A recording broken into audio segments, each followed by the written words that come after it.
Hi, everyone. Thank you all for being here. Thank you, Douglas, for including this really short essay that I'm going to read today. That makes me really uncomfortable to read, actually, so hopefully that will not show. Um, but this is an essay about a trip I took with my father and my brother Randy to Talladega, a NASCAR race, and it's called Riding in Cars with Brothers, and it takes its epigraph from Alan Tate's Sonnets of the Blood. If you would win the hard identity of brothers, a long race for men to run. On October 3rd, 2004, the EA Sports 500 took place at the Talladega Superspeedway. That humid Sunday, 172,138 ticketed attendees filled the stands of the largest track used by the National Association for Stock Car Auto Racing, NASCAR, though the number is conservative given the tens of thousands who pack the miles of abandoned farmland which surround the track, tailgating and camping and raising Cain. It is not unlike a Dixie Woodstock. And the lore goes that on race day, Talladega becomes the most populated city in Alabama. On October 3rd, 2004, I was a college freshman, young and awkward and uncomfortably queer, sitting on the searing metal of stadium seating as stock car drivers looped 188 laps around the 2.66-mile track, often in excess of 200 miles per hour. Such speed is a dizziness that blurs or perhaps revises our memory. I had traveled from Missouri to Alabama as a concession.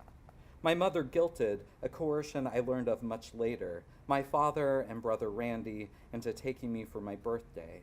I did not want to go, really, and they probably would have preferred going without me. But these men asked so earnestly. 19 and weird and on the verge, like every 19-year-old is, of some great self-revelation, I wasn't in the position to turn down the attention. Our trip itself, unmemorable but for flashes. 10 hours in Randy's Chevy Lumina listening to an endless loop of Johnny Cash, Elvis Presley, and Alabama. Song of the South, sweet potato pie, and I shut my mouth. Gone with the wind, there ain't nobody looking back again. During the race itself, reading Catcher in the Rye and Dad spilling beer onto my paperback. Drinking my first beer with Dad and Randy, neither of whom drink in front of Mom. Going to a local mall for dinner at Applebee's. Finding a cruisy bathroom at the mall. Finding a boy at one of the urinals. Finding his cock as he finds mine, and we masturbate into the pool of piss and pink disinfectant disc. My brother finding me in the bathroom just as the boy and I are coming and never speaking of this. Later, after many more beers at the house we had rented for the weekend, skinny dipping in the cedar-lined hot tub with my brother and feeling his hand brush my knee. Then again, his eyes closed because he is married and straight and also my brother and we are drunk. In St. John's Gospel, Jesus claims, "My Father's house has many rooms." In the gospel, no one has written of my family. My Father's house has many rooms, rooms in which camps segregate. A house divided against itself, it turns out, can stand, however shakily. In my Father's house, there are many rooms, and I am usually in the sewing room with Mom and my sister Jennifer drinking Diet Coke, watching HGTV, and carrying on like we ain't got a care in the world, our mother says. The river of a family's genetics rarely flows evenly. It eddies and meanders, dams and trickles. Jennifer and I, for instance, are both extroverts like our mother. Our big, strange laughs, guffaws, sound like birds in pain. We are both teachers, both hold graduate degrees, and are both finicky eaters. She a vegetarian, me an adamant vegan. Physically, however, I look most like my brother Randy.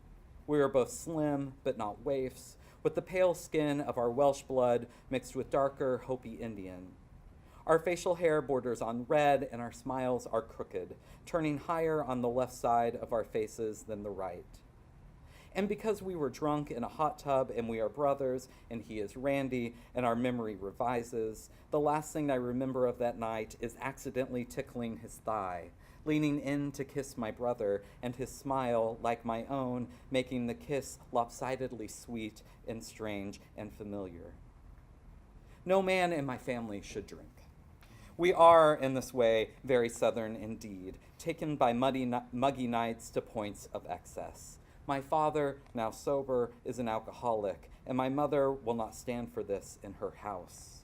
My other brothers, Marty, dead now, and Mike, rarely coherent, have spent so much time in and out of emergency rooms and rehab and prison, it seems a moot point to drone on about them. Randy and I know our limits and rarely pass them. But on a night in a hot tub after your brother has watched you come in a public bathroom with another boy beside you, you will both want to drink. And when you kiss and whatever follows this, you will want to both remember that the world was one of possibility then, but not want to remember the particulars. You will both be thankful for the line of demarcation a blackout provides, a before and an after, a known and a never known. Why, I wonder now, did I desire, and sometimes desire still, my own brother, the one I most closely resemble, though we are so vastly different?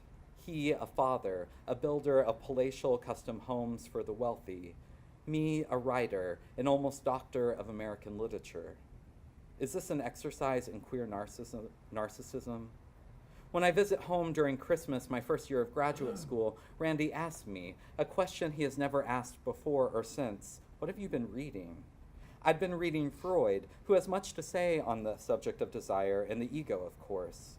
Is ours, this relationship between Randy and I, silently volatile, an example of, as Freud describes, very intense feelings of rivalry giving rise to aggressive desires, which after they have been surmounted are succeeded by love for the object that was formerly hated or by an identification with it.